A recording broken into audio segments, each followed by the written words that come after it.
प्रभु यीशु मसीह के मधुर और मीठे नाम में आज दिनांक 24 नवंबर दिन गुरुवार को हम आप सब श्रोताओं का हार्दिक स्वागत करते हैं। आज के दिन के लिए जो वचन है वो लिया गया है भजन संहिता की पुस्तक 114 अध्याय 8 पद। वह जल को जल का ताल, चकमक के पत्थर को जल का सोता बना डालता है। प्रभु में प्रिय लोगों, दाऊद जो परमेश्वर के निकट था, प्रभु की परिवर्तनकारी शक्ति को देखकर यह कहता है कि वह चट्टान को जल का ताल और चकमक के पत्थर को जल का सोता बना डालता है। कोई भी तकनीकी प्रगति या शिक्षा किसी व्यक्ति के हृदय को बदल नहीं सकती और ना उसके दिमाग में जो चीजें हो रही हैं उसको वो जान सकती है, लेकिन हमारा परमेश्वर यहोवा बदलने वाला परमेश्वर है। बाइबल में अध्ययन करते हैं तो हमें मिलता है कि उसने साधारण जल को दाखरस में बदल दिया। काना नगर के उस विवाह में यीशु मसीह ने साधारण पानी को मीठे दाखरस में परिवर्तित कर दिया। प्रभु यीशु मसीह के शिष्य जब यीशु के साथ हो लिए, जो केवल साधारण और अनपढ़ व्यक्ति थे, परंतु जब उन्होंने यीशु के साथ सहभागिता की तो सब कुछ उनके जीवन में बदल गया। वे बुद्धि में, आत्मिक वरदानों में, सामर्थ्य में और हर एक कार्यों में बहुत सामर्थ्य से भर गए।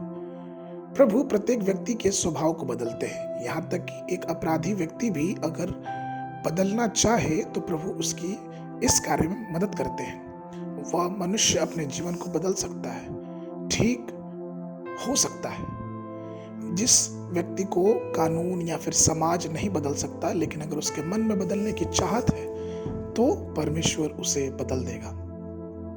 परमेश्वर उस बेकार व्यक्ति को पवित्र व्यक्ति में भी बदल देता है और वो उसे इस लायक बनाता है कि वो समाज में और हर जगह गवाही का कारण बन जाए।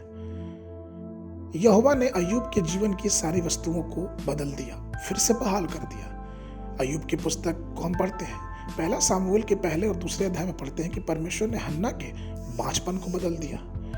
शैतान आपके जीवन में गरीबी, विरोध, विभिन्न समस्याएं, बीमारी, निराशा, असफलता और हर प्रकार की बातों को लेके आ सकता है, लेकिन ये यहोवा परमेश्वर ही है जो अपना हाथ बढ़ा के हमारी सारी परिस्थितियों को बदलने के लिए तैयार है।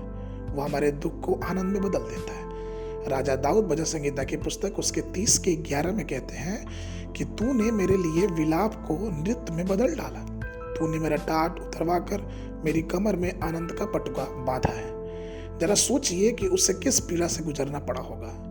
उन दिनों में शोक करने वाले, टाट ओढ़ने वाले, भूमि धूल पे बैठने वाले और अपने ऊपर राख गिरा के विलाप करने वाले लोग हुआ करते थे, लेकिन इन सब बातों के बीच में भी परमेश्वर कितना महान है कि उसने वैसे मनुष्यों के शोक को भी आनंद में बदल डाला। परमेश्वर है प्रिय लोगों, यहोवा जंगल में और मरुभूमि में धाराएं बहाने वाला परमेश्वर है।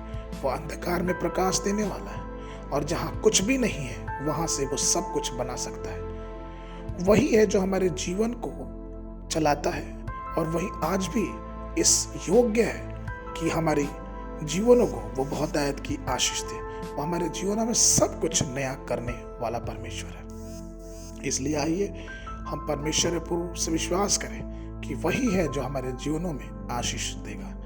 आज के मनन के लिए प्रकाशित वाक्य की पुस्तक उसका 21 अध्याय 5 पद। और जो सिंहासन पर बैठा था उसने कहा कि देख, मैं सब कुछ नया कर देता हूँ। फिर उसने कहा कि लिख, क्योंकि ये वचन विश्वास के योग्य और सत्य है।